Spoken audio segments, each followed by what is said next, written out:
Para siswa kelas 12 SMA Sungjin sedang sibuk mempersiapkan ujian kelulusan dan SAT untuk mereka dapat melanjutkan sekolah ke perguruan tinggi.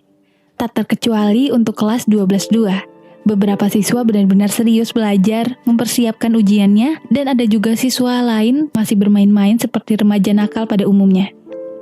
Kim Dok-jung, pria gendut yang ceria, ia sering bermain ke warnet bersama Chiul. Wang Taeman, pria yang usil, sering mengganggu teman sekelasnya. Ia sangat bau dan seringkali buang angin sembarangan di kelas, hingga semua teman kelasnya tak kuat menahan bau itu. Kwon Iha, pria yang sering melanggar aturan sekolah. Ia satu kelompok bersama dengan Bora, wanita cantik yang memiliki kepribadian nakal. Ia sangat membenci Aesol, teman sekelasnya yang lemah dan sangat lambat. Di tengah gempuran ujian percobaan, Bu Guru Eun-yong, wali kelas mereka, membagikan hasil ujian sementara mereka. Peringkat pertama masih dipegang oleh Yonghon, pria berkacamata. Pria berkacamata ini tak begitu dapat bersosialisasi dengan teman kelasnya, hingga seringkali ia hanya seorang diri tak memiliki teman. Bahkan saat Chiul dan Dok-jung mencoba mendekatinya, ia tampak dingin. Sudah hampir 1 tahun lamanya dunia digemparkan dengan kemunculan bola misterius yang melayang di udara. Awal kemunculan benda aneh itu membuat seluruh dunia takut jika ini akhir dari kehidupan manusia di bumi. Namun hampir 1 tahun lamanya tidak ada tanda-tanda berbahaya yang ditunjukkan bola aneh bersinar itu. Diketahui bola itu melayang dan muncul di seluruh dunia kecuali wilayah kutub dan Rusia. Hingga suatu ketika, mendarat satu bola raksasa di Korea. Para anggota militer melakukan penelitian terhadap bola bersinar itu. Mereka mencoba menembaki bola tersebut untuk mengetahui bagian dalam bola itu. Para guru kelas dipanggil untuk mendatangi rapat dadakan di ruang kepala sekolah. Kwon Iha menyuruh Chiul untuk menguping pembicaraan para guru di kantor. Belum lama menguping, Guru Eun-yong keluar dengan raut wajah khawatir dan gegabah. Ia mengumumkan kepada para siswa jika ujian kelulusan dan SAT akan ditunda tahun ini. Pertanyaan bagaimana mereka dapat melanjutkan ke perguruan tinggi mulai bermunculan. Tak mampu mendiamkan para siswa, Guru Eun-yong menyalakan TV mengenai perintah langsung dari Presiden tentang pembatalan ujian bagi siswa kelas 12 SMA akibat ancaman yang muncul dari bola aneh itu. Memutuskan untuk seluruh siswa kelas 12 akan menjalani wajib militer selama tahun 2023. Sebagai gantinya, siswa yang bersedia ikut wajib militer akan mendapatkan poin ekstra untuk mereka dapat lulus ujian SAT dan mempermudah masuk perguruan tinggi yang mereka inginkan. Terdapat perasaan bersalah dari seorang guru Park terhadap para siswa yang seharusnya tugas mereka belajar. Kwon Iha sengaja mengganggu tempat Yonghon agar memancing keributan. Pria culun itu tak takut sama sekali dengan Kwon Iha, hingga akhirnya terjadi perkelahian di antara mereka berdua. Ini bukan perkelahian pertama, entah sejak kapan dua pria ini selalu berselisih.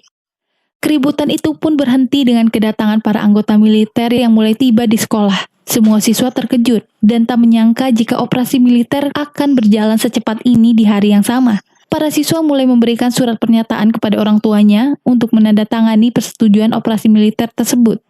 Beberapa anak tampak antusias dan ingin ikut bergabung, alih-alih akan mendapatkan poin ekstra. Namun ada juga anak yang menolak, tapi ibunya tetap menyetujui. Ada orang tua yang merasa sedih dengan operasi militer itu, di mana ia seperti memiliki firasat akan berpisah dengan anaknya. Keesokan harinya, sekolah dipenuhi oleh barang-barang yang dibawa oleh para siswa. Mereka mengira jika operasi militer ini seperti halnya berkemah biasa di asrama. Para siswa laki-laki dan perempuan mulai memasuki kamar tidur mereka. Tatapan Kwon Iha sangat tajam dan menjengkelkan kepada salah satu pelatih militer mereka yang bernama Kim Won-bin. Sedangkan di kamar perempuan, mereka sibuk dengan peralatan make up dan pernak-pernik yang mereka bawa. Tiba-tiba pelatih senior memarahi mereka semua agar mengemasi barang-barang yang tidak penting di meja sebelum dibuang paksa. Letnan Lee Chon-ho adalah pimpinan militer yang akan melatih kelas mereka. Ia memberitahu peraturan selama operasi militer, yaitu tidak boleh menggunakan handphone, dan setiap pelanggaran yang dilakukan siswa akan mendapatkan 3 poin pengurangan. Di hari pertama pelatihan mereka, para siswa sudah diberikan tanggung jawab untuk memegang senjata api masing-masing. Jika dipikirkan, ini terlalu cepat bagi mereka untuk langsung belajar menggunakan senjata. Seperti halnya kelakuan remaja SMA, mereka menganggap senjata itu sebagai barang mainan, hingga Letnan Lee yang harus turun tangan langsung mengatur mereka semua. Ia mencoba bersikap tegas kepada para siswa agar menyadari betapa pentingnya senjata ini untuk mempertahankan hidup mereka nantinya. Mereka harus berlari sembari memegang senjata yang berat. Hari pertama latihan mereka sangat melelahkan, hingga beberapa siswa perempuan merasa salah mengambil keputusan mengikuti pelatihan ini. Para siswa pria sedang membicarakan isu perang dunia yang mungkin akan mereka hadapi ke depannya. Mengingat operasi militer ini sangatlah mendadak bagi mereka semua. Ternyata Queen Inha membawa ponsel untuk ajang pembicaraan mereka. Karena ruangan yang sangat ribut, membuat Letnan Lee masuk ke ruangan mereka. Yonghon meminta izin keluar karena terganggu saat belajar. Ia juga melaporkan kelakuan Kwon Iha yang membawa ponsel diam-diam. Jelas saja ponsel itu disita dan membuat kebencian Kwon Iha semakin besar kepadanya. Letnan Lee memberi hukuman kepada mereka berdua untuk membersihkan sampah di luar sekolah. Hal itu membuat mereka berdua semakin mudah untuk berkelahi. Untungnya, Chiol, teman sekelas mereka, melihat perkelahian itu dan mencoba memisahkan dua pria tersebut. Tiba-tiba terdapat bola terbang yang jatuh tepat di depan mereka bertiga berdiri. Bola itu bersinar begitu terang. Kwon Iha mencoba untuk mendekati bola itu, tapi dilarang oleh Chiol karena bisa jadi benda itu berbahaya.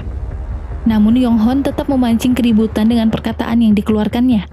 Kwon Iha pun melempar Yonghon menabrak bola tersebut. Tiba-tiba dari belakang mereka dikejutkan dengan kemunculan makhluk aneh yang berubah dari sang bola. Monster itu melilit badan Yonghon kemudian memasukkannya kembali ke dalam bola. Selama operasi militer, para siswa diberi kamera untuk mereka dapat merekam pesan-pesan selama menjalani pelatihan di sekolah.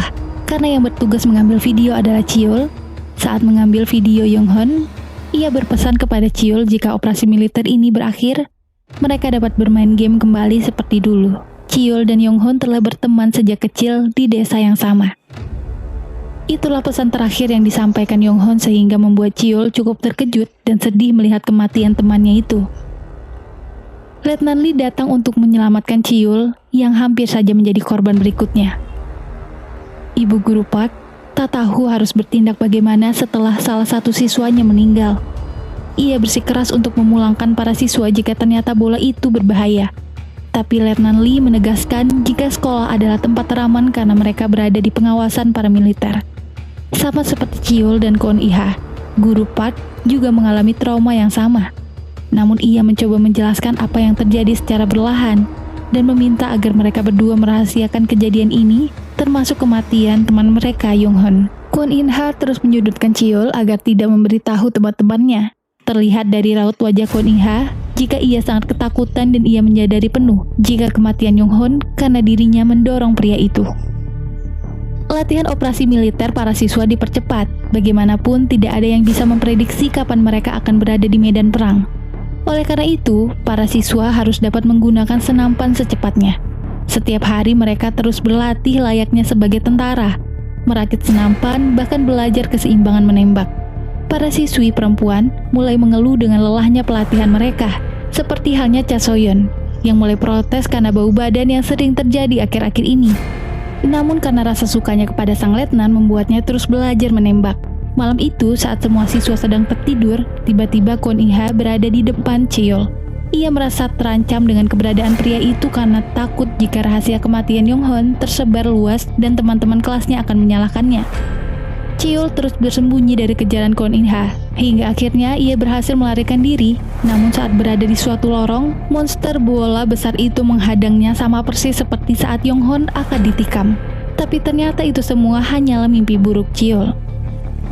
Chiol menenangkan diri dan bertemu dengan Linara, wanita cantik teman sekelasnya. Ia cukup pintar dan dapat diandalkan di sekolah, oleh sebab itu Chiol menyukainya. Pria itu hanya dapat menangis untuk meluapkan emosinya.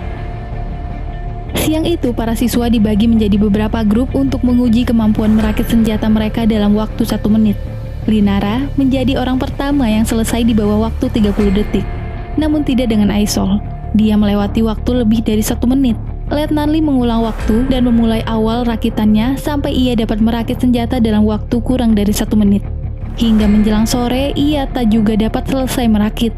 Kepribadiannya yang lambat itu membuat teman-teman sekelasnya juga harus terlambat makan sampai Aisol selesai merakit. Bora mendatangi Aisol yang sedang makan untuk memakinya karena terus menjadi penghambat di antara teman-teman kelas. Untungnya ada wakil ketua kelas yang membela Aisol walaupun harus mengaku sebagai pacarnya agar ia tak disalahkan oleh teman-teman lain. Keesokan harinya, mereka bersiap untuk datang ke tempat penembakan yang cukup jauh dari sekolah. Mereka ditemani oleh wali kelas mereka, yaitu Bu Guru Park, yang selalu senantiasa mengawasi agar anak muridnya tetap aman. Sesampainya di area penembakan, mereka semua terkejut mendengar suara ledakan itu. Grup pertama sudah bersiap untuk menembaki sasaran. Tekanan yang didorong senampan sangatlah besar sehingga membuat sedikit berat.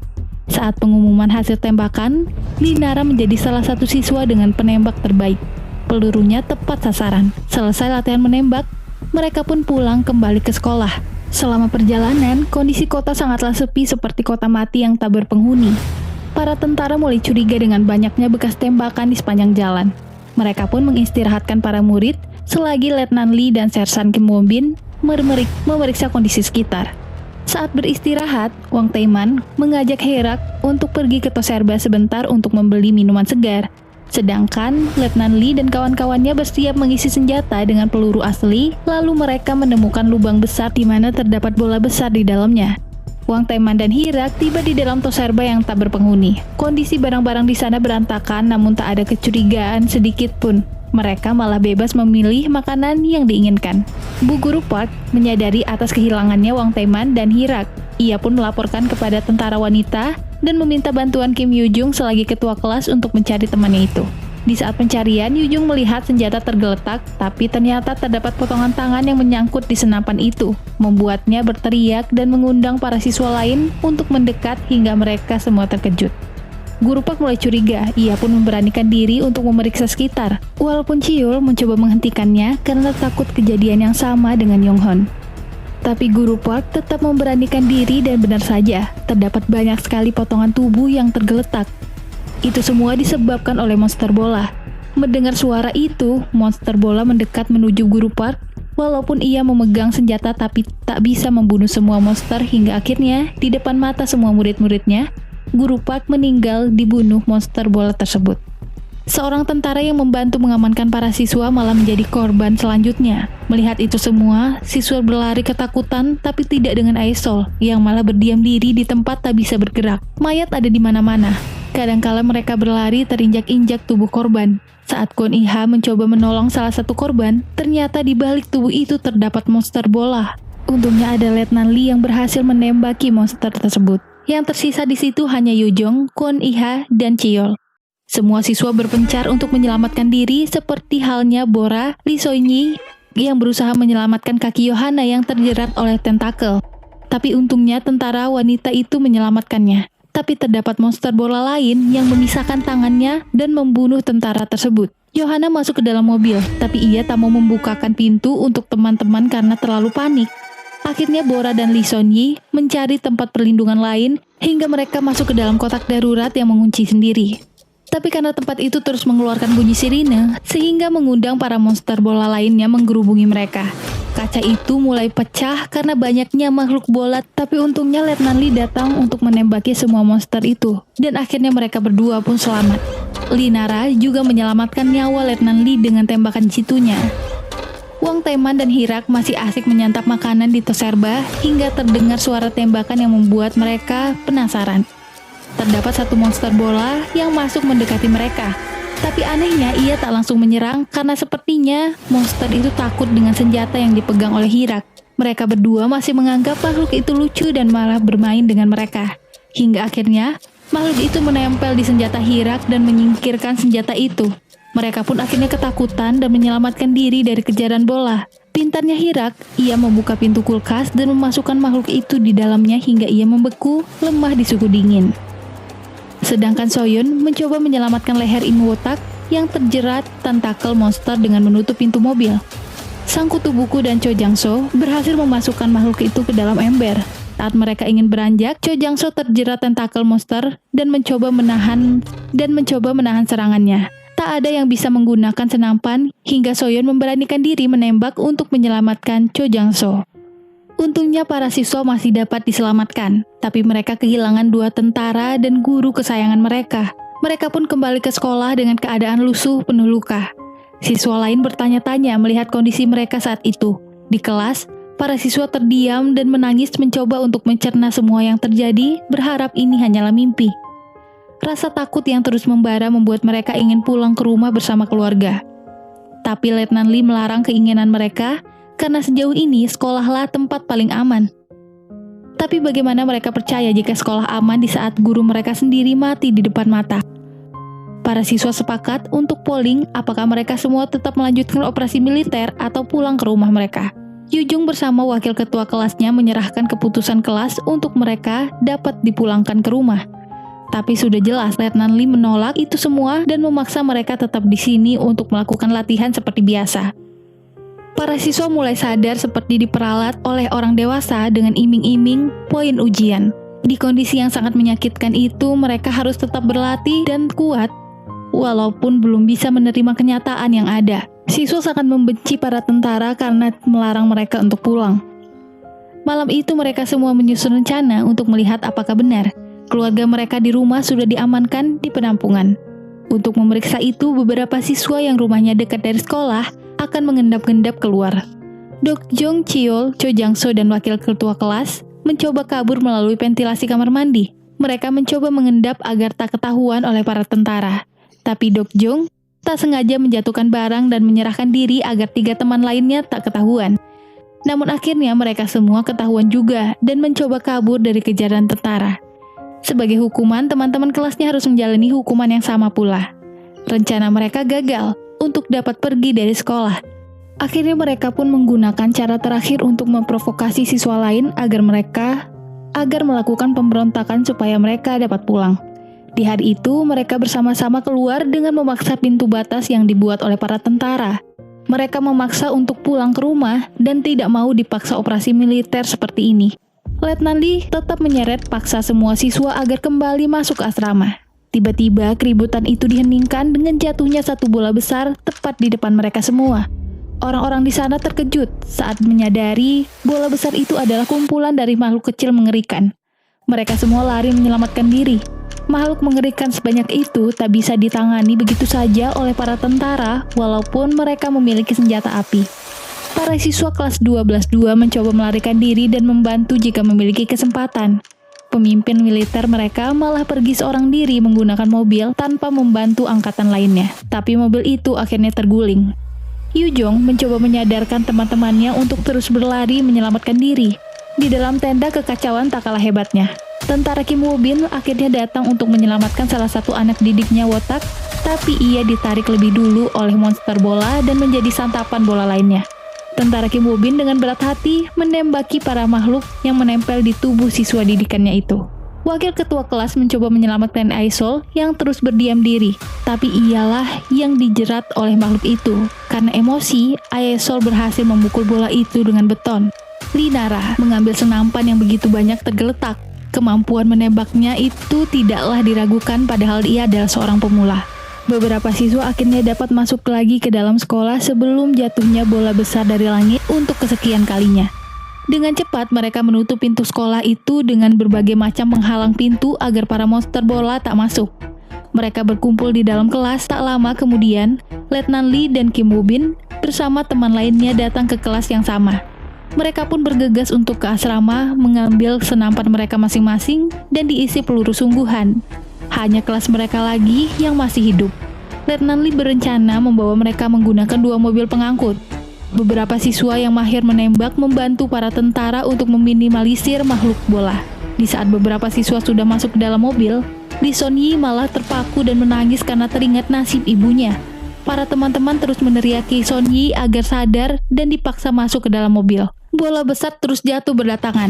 Mobil pertama akhirnya dapat pergi, sedangkan tentara Kim Woo-bin gagal naik mobil tersebut. Masih ada mobil kedua yang disopiri oleh Letnan Lee. Di rombongan itu terdapat salah satu siswa yang tertinggal dan belum masuk.